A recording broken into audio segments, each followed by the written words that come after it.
I'm 73 years old, and I'm about to tell you something that might upset you. Everything you think you know about getting older is completely wrong. And the worst part? The people who should be telling you this, your parents, your teachers, society, they're either lying to you or they don't know themselves. You see, I spent the first 50 years of my life believing the same lies you probably believe right now. I thought I had it all figured out. I had the career, the house, the respect of my peers. But at 52, something happened that shattered everything I thought I knew.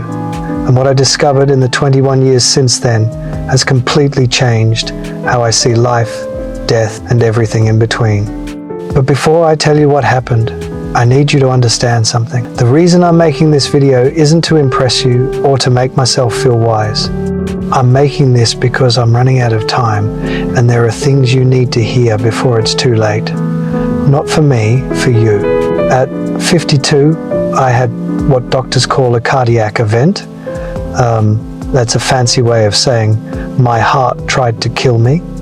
I was in a meeting discussing quarterly projections when suddenly the room started spinning. The next thing I remember is waking up in a hospital bed with tubes coming out of my arms and my wife crying in the corner. The doctor said I was lucky. I had just come face to face with my own mortality and they called it luck. But you know what? They were right, because lying in that hospital bed with nothing to do but think, I realized something terrifying. I had been living my entire life on autopilot. I wasn't really alive, I was just going through the motions, checking boxes, trying to meet everyone else's expectations. And here's the part that haunts me to this day. If I had died that day, if my heart had stopped permanently, what would I have left behind? A nice house? A retirement account? A collection of achievements that nobody would remember in 5 years?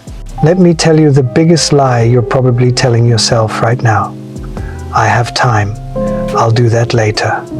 When I'm older, I'll finally live the life I want. I see young people in their 20s, 30s, even 40s, and they're all saying the same thing. When I make more money, then I'll be happy. When I get that promotion, then I'll relax. When the kids are grown, then I'll travel. When I retire, then I'll finally do what I love. Let me save you 50 years of regret with one simple truth. That day never comes. You know why? Because the goalposts keep moving. You get the promotion and suddenly you need the next one. You make more money and suddenly you need more money. You're always chasing something just out of reach. And before you know it, you're 70 years old, wondering where your life went. I did this.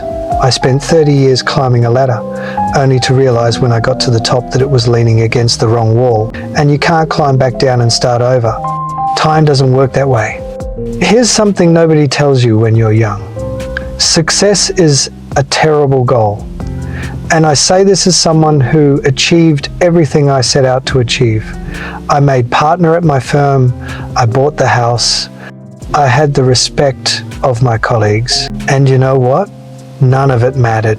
You achieve your goal, and for about 48 hours, you feel amazing. Then the feeling fades. You're back to baseline. Now you need a new goal, a bigger achievement, more validation. It's a hamster wheel. I had a friend who died 3 years ago at 68, worked 70-hour weeks his entire life, built a multi-million-dollar business, never took a real vacation. Kept saying he'd slow down next year. Next year came and he had a stroke. At his funeral, his son said, "My father was a successful man, but I barely knew him." Is that the legacy you want? Your regrets won't be about the things you did wrong. They'll be about the things you didn't do at all. I don't lie awake at night thinking about failed business deals. Those don't matter. You know what keeps me up? The trip to Japan I never took because I was too busy. The relationship with my brother that I let deteriorate. The book I always wanted to write but never started. The time I didn't spend with my kids because I was working late. These things eat at you. The missed opportunities, the roads not taken, the love you didn't express, the risks you didn't take because you were afraid. The people you love, your parent, your siblings, your close friends. You think you have unlimited time with them. You don't. And one day, that time will run out. My father died when I was 45. We had a complicated relationship, and I was always too busy to really work on it. I kept thinking we'd have time to talk when I was less busy. We never got that chance. Heart attack, gone within hours. And you know my biggest regret? All the Sundays I didn't call him. All the times I was too tired to drive over for dinner. All the little moments I let slip away. There won't always be more. After my heart attack, I made big changes. Stepped back from work. Started saying no to things that didn't matter. Started saying yes to things I had put off for decades. In these last 21 years, I've learned more about life than I did in the previous 52. What matters is embarrassingly simple. Time with people you love. Work that feels meaningful to you. Experiencing things, not owning things. Creating memories. Being present. I know it sounds simple. When I was your age, I would have rolled my eyes. Sure, but I have bills to pay.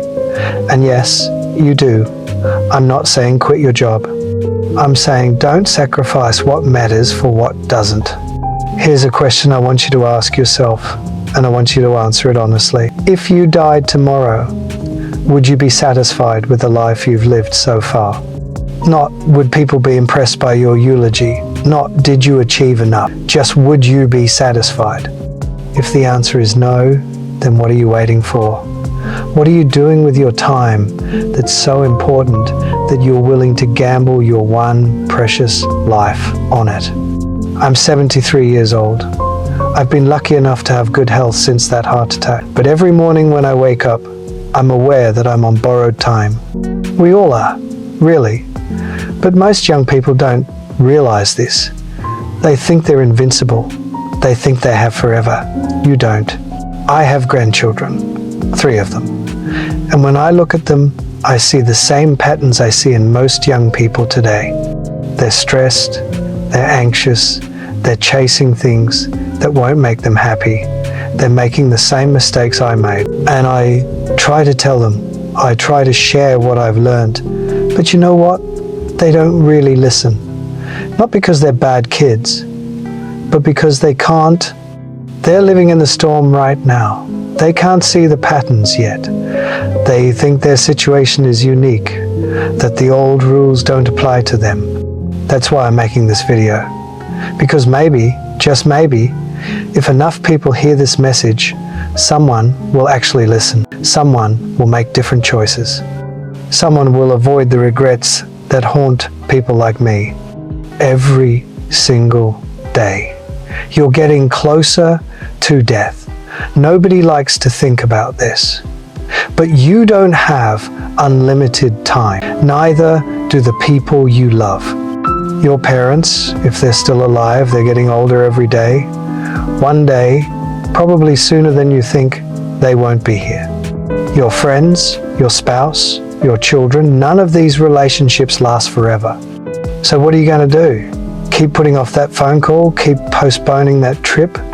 Keep telling yourself you'll make time later? Or are you going to wake up today and start living like your time is limited because it is? If I could go back and talk to my 30-year-old self, here's what I would say.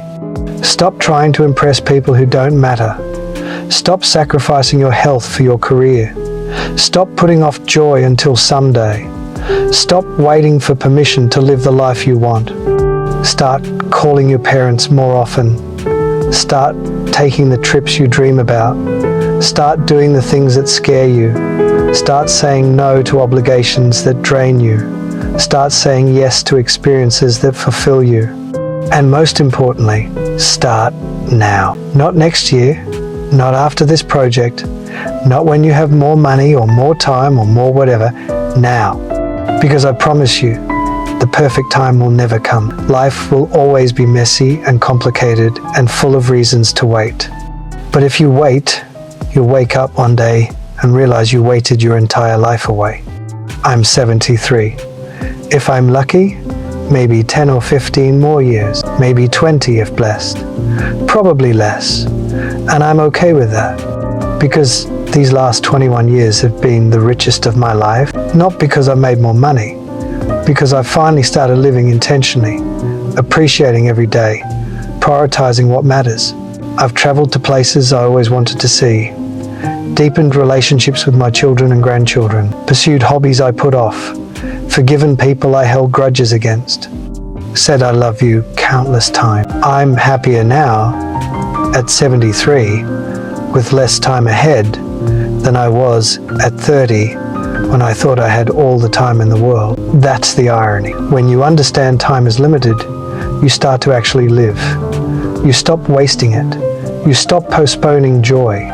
You start creating the right time. You have a choice. Right now, today. Keep living the way you're living. Chasing success, putting off happiness, telling yourself you'll make time later. Or wake up. Realize time is running out faster than you think, and the life you're waiting to live needs to start now. I can't make this choice for you, but I can tell you, you don't want to be 73, looking back, wishing you made different choices. Don't waste 52 years figuring this out. Learn from my mistakes. Live intentionally. Prioritize what matters. Stop waiting for someday. Someday is today. It always has been. If this resonates, share this video, leave a comment, tell me what you're going to do differently. Subscribe, because I have more truths to share and not much time left. The clock is ticking. What are you going to do with your time?